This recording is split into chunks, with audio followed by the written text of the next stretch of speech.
Ebbaluwa ya Yokaana embereberye. Yokaana embereberye essuula 1. Tubabuulira ku kigambo w'obulamu eyaliwo okuviira ddala olubereberye. Twawulira by'ayogera, twamulaba n'amaaso gaffe, twamutunuulira era twamukwatako n'engalo zaffe. Obulamu obwo bwe bwalagibwa twabulaba, kale tubwogerako ne tubategeeza mmwe eby'obulamu obwo obutaggwaawo, obwali awali Kitaffe era obwatulagibwa.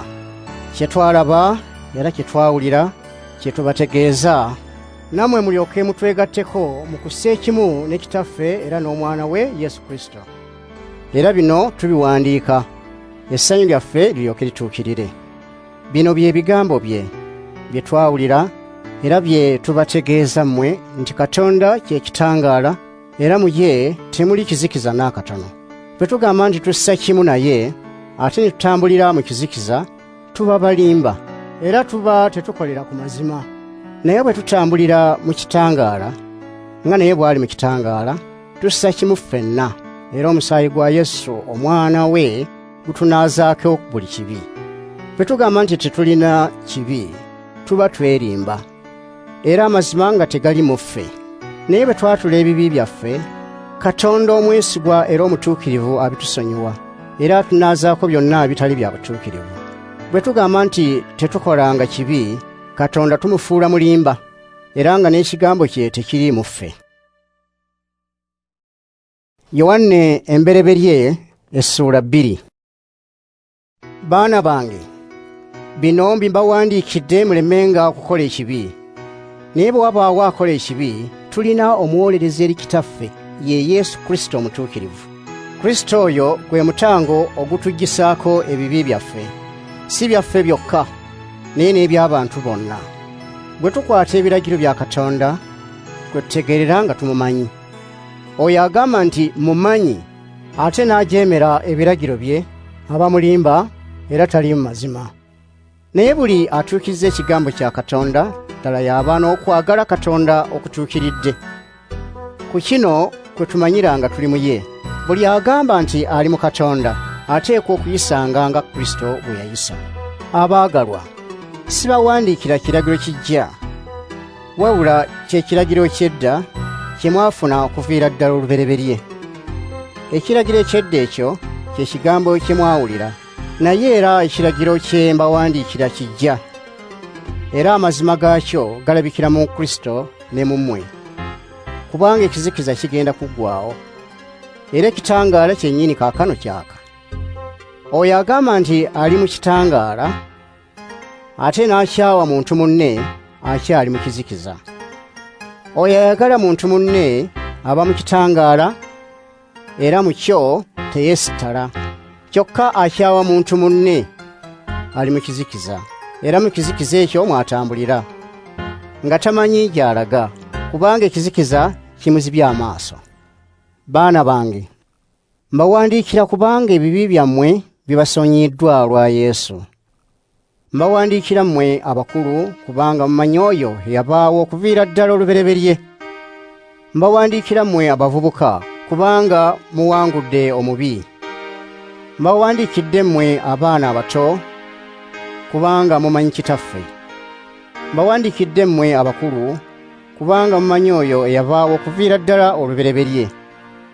Mbawandiikidde mmwe abavubuka kubanga muli b'amaanyi n'ekigambo kya Katonda kibalimu, era muwangudde omubi. Temwagalanga nsi wadde ebintu ebigirimu. Oyo ayagala ensi tabaamu kwagala Kitaffe. Kubanga buli ekiri mu nsi, okwegomba okw'omubiri, n'okwegomba okw'amaaso, n'okwegulumiza okw'obulamu buno, ebyo tebiva eri Kitaffe naye biva mu nsi. Ensi eggwaawo n'okwegomba kwayo, naye akola Katonda by'ayagala abeerawo emirembe n'emirembe. Baana bange, ekiseera eky'enkomerero kituuse, era nga bwe mwawulira nti omulabe wa Kristo ajja, ne kaakano waliwo abalabe ba Kristo bangi. Ku kino kwe tumanyira ng'ekiseera eky'enkomerero kituuse. Abantu abo baava mu ffe, naye tebaali baffe. Singa baali baffe, bandibadde basigala naffe, naye baatuvaamu balyoke balabikire ddala nti tewali n'omu ku bo eyali owaffe. Naye mmwe Kristo yabagabira Mwoyo Mutuukirivu, era mwenna mumanyi amazima. Mbawandiikidde si lwa kubanga temumanyi mazima, naye kubanga mugamanyi, era mumanyi nga tewali bulimba buva mu mazima. Omulimba y'ani? Si oyo agamba nti Yesu si ye Kristo? Oyo eyeegaana Kitaffe ne Mwana ye mulabe wa Kristo. Buli eyeegaana Mwana aba yeegaanye ne Kitaffe. Alatulira nti akkiriza Mwana aba ne Kitaffe. Mmwe kye mwawulira okuva olubereberye kibeerenga mu mmwe. Ekyo kye mwawulira okuva olubereberye bwe kinaabeeranga mu mmwe, olwo nammwe munaabeeranga mu Mwana ne mu Kitaffe. Era Kristo yennyini kye yatusuubiza bwe bulamu obutaggwaawo. Ebyo mbibawandiikidde olw'abo abaagala okubakyamya. Naye mmwe, Mwoyo Mutuukirivu Kristo gwe yabagabira ali mu mmwe. N'olwekyo temwetaaga muntu n'omu okubayigiriza, kubanga Mwoyo we abayigiriza byonna, era wa mazima, si wa bulimba.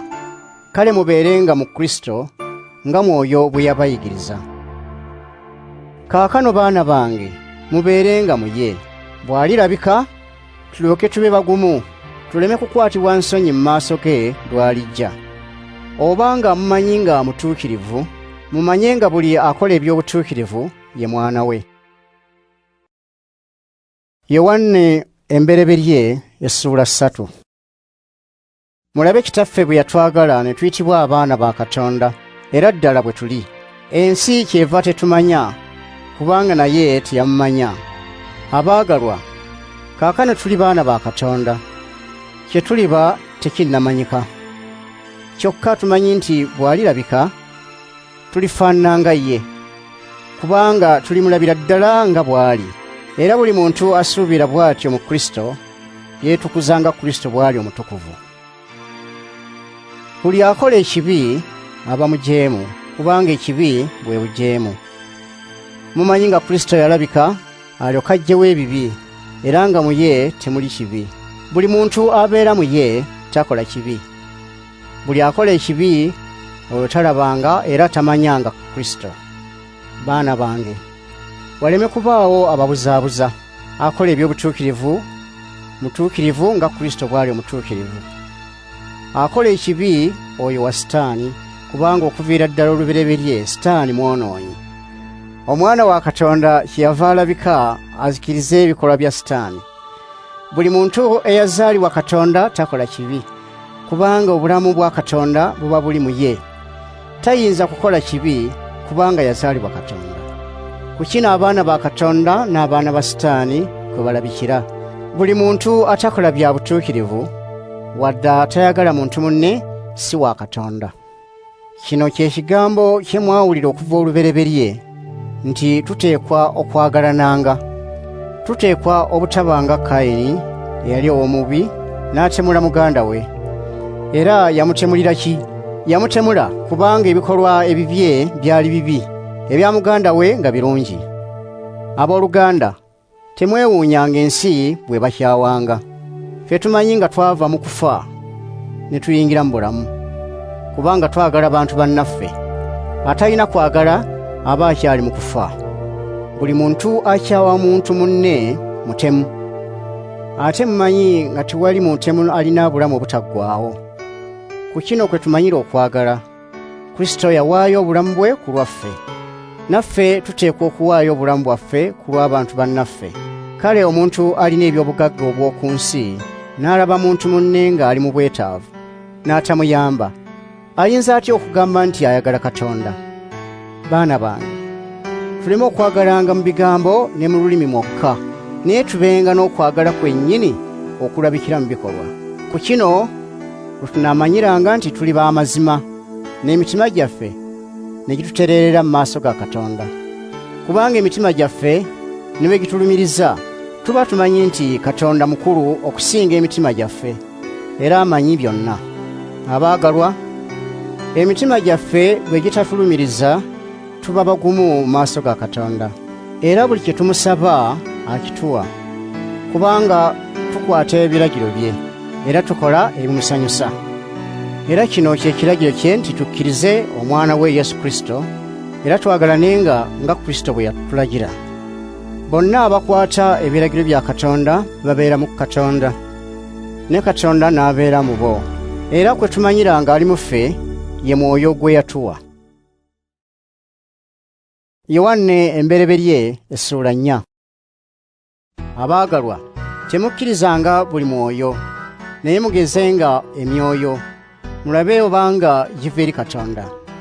Kubanga abalanzi b'obulimba bangi basaasaanye ne bajja mu nsi. Omwoyo ogwa Katonda mugumanyiranga ku kino: ayatula nti Yesu Kristo yajja ng'alina omubiri, oyo alina omwoyo oguvudde eri Katonda. Buli muntu agaana okwatula ekyo ku Yesu Kristo talina mwoyo guvudde eri Katonda. Ogwo gwe mwoyo gw'omulabe wa Kristo, mwawulira nti gujja, era kaakano gwatuuka dda mu nsi. Baana bange, mwe muli ba Katonda era mwawangula abalanzi ab'obulimba. Kubanga oyo ali mu mmwe asinga nnyo oyo ali mu nsi. Bo ba nsi, kye baba boogera eby'ensi, ensi ne bawuliriza. Ffe tuli ba Katonda. Amanyi Katonda atuwuliriza, atali wa Katonda tatuwuliriza. Kwekyo kwe tumanyira omwoyo ogw'amazima n'omwoyo ogw'obukyamu. Abaagalwa, twagalanenga, kubanga okwagala kuva eri Katonda, era buli muntu alina okwagala yazaalibwa Katonda era amanyi Katonda. Atalina kwagala aba tamanyi Katonda, kubanga Katonda kwe kwagala.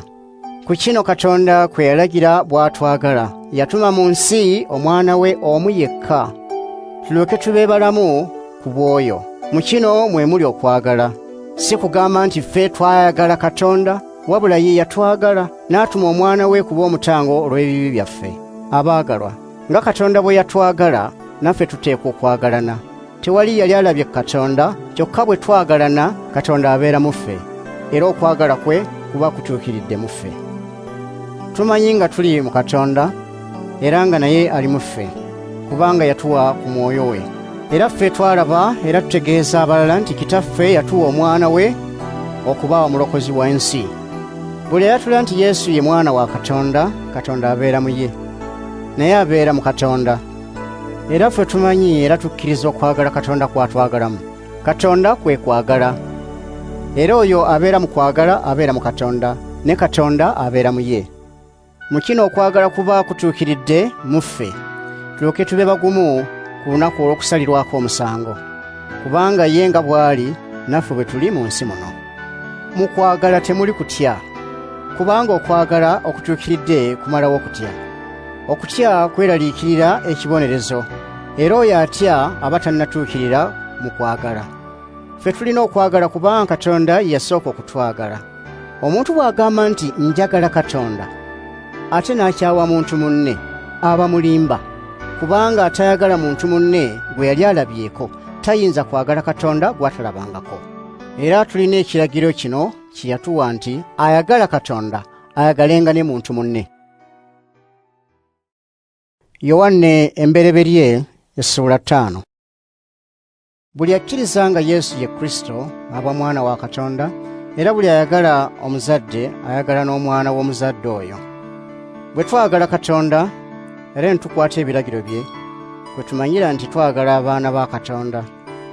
Okwagala Katonda kwe kukwata ebiragiro bye, ate ng'ebiragiro bye si bizito, kubanga buli yazaalibwa Katonda awangula ensi. Era amaanyi agawangula ensi kwe kukkiriza kwaffe. Awangula ensi y'ani? Wabula oyo akkiriza nga Yesu ye mwana wa Katonda. Yesu Kristo oyo yajjira mu mazzi ne mu musaayi, si mu mazzi gokka, wabula mu mazzi ne mu musaayi. Era Mwoyo Mutuukirivu yakakasa nti kino kya mazima, kubanga Mwoyo Mutuukirivu ge mazima. Waliwo ebikakasa bisatu: Mwoyo Mutuukirivu, amazzi n'omusaayi, era ebisatu ebyo bissa kimu. Obanga tukkiriza abantu bye bakakasa, ebyo Katonda byakakasa bye bisinga obukulu. Katonda byakakasa bifa ku mwana we. Akkiriza omwana wa Katonda aba n'okukakasa okwo. Atakkiriza afuula Katonda okuba omulimba, kubanga abatakkiriza ebyo Katonda byakakasa ku mwana we. Katonda kyakakasa kye kino nti yatuwa obulamu obutaggwaawo, era obulamu obwo buli mu mwana we. Buli alina omwana wa Katonda alina obulamu, atalina mwana wa Katonda talina bulamu. Mwe abakkiriza omwana wa Katonda ebyo mbibawandiikidde, muleke mmanye nga mulina obulamu obutaggwaawo. Tulina obwesige mu ye, kubanga bwe tubaako kye tumusaba ne tukimusaba nga tukkaanya n'ebyo ye by'ayagala atuwulira. Era bwe tumanya nti bwe tumusaba atuwulira, tumanyi ng'ebyo bye tumusaba tubifuna. Omuntu bw'alabanga muntu munne ng'akola ekibi ekitamuleetere kufa, asabenga Katonda awe munne oyo obulamu. Kino kikwata ku abo abakola ekibi ekitaleeta kufa. Waliwo ekibi ekireeta okufa. Ekyo si kye njogerako bwe ŋŋamba okusabanga Katonda. Buli kitali kya ku butuukirivu kibi, naye waliwo ekibi ekitaleeta kufa. Tumanyi nga buli muntu eyazaalibwa Katonda takola kibi, kubanga omwana wa Katonda amukuuma, omubi n'atamukola kabi. Tumanyi nga tuli ba Katonda, era ng'ensi yonna eri mu buyinza bwa mubi. Era tumanyi ng'omwana wa Katonda yajja n'atuwa okutegeera. Tumanye Katonda w'amazima, era tuli mu oyo ow'amazima, mu mwana we Yesu Kristo. Oyo ye Katonda w'amazima, era bwe bulamu obutaggwaawo. Baana bange, mwewalenga okusinza ebitali Katonda.